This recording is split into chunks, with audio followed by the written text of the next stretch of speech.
जो व्यक्ति रोज गाय के इस अंग को छूता है तो उसका घर हमेशा पैसों से भरा रहता है।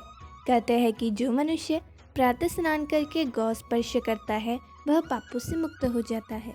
संसार के सबसे प्राचीन ग्रंथ वेद है और वेदों में भी गाय की महत्वता और उसके अंग प्रत्येक में दिव्य शक्तियाँ होने का वर्णन मिलता है। गाय के गोबर में लक्ष्मी, गौमूत्र में भवानी, चरणों में अग्रभाग में आकाशचारी देवता, रंभाने की आवाज़ में प्रजापति और थनों में समुद्र प्रतिष्ठा। हमारे देश की पौराणिक काल से गाय को माँ का दर्जा दिया गया है। गाय से जुड़ी सभी चीज़ों को दैवीय माना जाता है। गाय का घी, गाय का दूध, गौमूत्र और यहाँ तक कि गाय के गोबर का प्रयोग भी पूजा पाठ में किया जाता है। जो व्यक्ति गाय की सेवा एवं पूजा करता है उस पर आने वाली सभी प्रकार के विपदा को गौ माता हर लेती है। आज के कई घर ऐसे हैं जहां पहली रोटी गाय के लिए निकाली जाती है। गाय की पूजा करने से नवग्रह शांत रहते हैं। पुराणों के अनुसार गाय के भीतर सभी देवताओं का वास माना जाता है। गाय के सींगों में भगवान शिव जी का वास माना जाता है। गाय के उदर में भगवान शिव जी के बड़े बेटे कार्तिकेय, मस्तक में ब्रह्मा, ललाट में रुद्र, सींगों के आगे वाले भाग में भगवान इंद्र, कानों में अविनाश कुमार, आँखों में सूर्य और चंद्र, दांतों में गरुड़, जीभा में सरस्वती निवास करती है। जिस व्यक्ति के भाग्य की रेखा सोई हुई है तो वो व्यक्ति अपने हथेली में गुड़ को रखकर गौ माता को जीभ से चटाए। गौ माता की जीभ हथेली पर रखे गुड़ को चाटने से व्यक्ति की सोई हुई भाग्य रेखा खुल जाती है।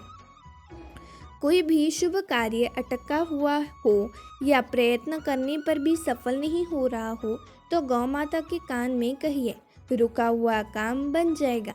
मान्यता है कि गौ माता के पैरों में लगी हुई मिट्टी का तिलक करने से तीर्थ स्नान का पूर्ण फल मिलता है। यानी सनातन धर्म में गौ को दूध देने वाला एक निरापक्षु न मानकर सदा से ही उसे देवताओं के प्रतिनिधि माना गया है। गाय की पूंछ में पवन पत्र हनुमान का वास माना जाता है। ऐसा माना जाता है कि अगर किसी व्यक्ति को बुरी नज़र लग गई हो तो गाय की पूंछ से झाड़ा लगाने से उसकी नज़र उतारी जाती है। गाय के पैरों में लगी हुई मिट्टी को तिलक बनाकर लगाने से हमें सभी तीर्थ स्थानों का फल मिलता है। हिंदू धर्म में माना जाता है कि गाय की सेवा करना पुण्य का काम होता है। इसके अलावा एक बात और आपको जानकर हैरानी होगी कि गाय के शरीर पर मात्र हाथ फेरने से ही कई परेशानी दूर हो जाती है। यदि आप आर्थिक रूप से परेशान हैं तो आप रोज़ाना गाय के पीठ पर हाथ फेरें। इसके साथ गाय के गोबर के उपले को घर में लाकर धुनी देने से आर्थिक कष्टों से छुटकारा मिलता है। पद्म पुराण के अनुसार गाय के मुख में चारों वेदों का निवास है। उसके सींगों में भगवान शंकर और विष्णु सदा विराजमान रहते हैं। गाय के उदर में कार्तिकेय, मस्तक में ब्रह्मा, ललाट में रुद्र, सींगों के अग्रभाग में इंद्र, दोनों कानों में अश्विन कुमार, नेत्रों में सूर्य और चंद्र, दांतों में गरुड़, जीभा में सरस्वती, अपान में सारे तीर्थ, मूत्र स्थान में गंगा जी, रोम कृपा में ऋषिगण, पुष्ट भाग में यमराज, दक्षिण पश्चिम में वरुण एवं कुबेर, वाम पार्श्वी में महाबली यश, मुख के भीतर गंधर्व, नासिका के आभार्ग में सर्प, खूरों के पीछे भाग में अप्सराएं स्थित है। भविष्य पुराण, संकंद पुराण, ब्रह्मांड पुराण, महाभारत में भी गौ के अंग प्रत्यंग में देवी देवताओं की स्थिति का विस्तृत वर्णन प्राप्त होता है। गायों का समूह जहाँ बैठकर आराम से सांस लेता है उस स्थान की न केवल शोभा बढ़ती है बल्कि वहाँ का सारा पाप नष्ट हो जाता है। तीर्थों में स्नान दान करने से, ब्राह्मणों को भोजन कराने से, व्रत उपवास और जप तप और हवन यज्ञ करने से जो पुण्य मिलता है वही पुण्य गौ को चारा या हरी घास खिलाने से प्राप्त हो जाता है। गौ सेवा से दुख दुर्भाग्य दूर होता है और घर में सुख समृद्धि आती है।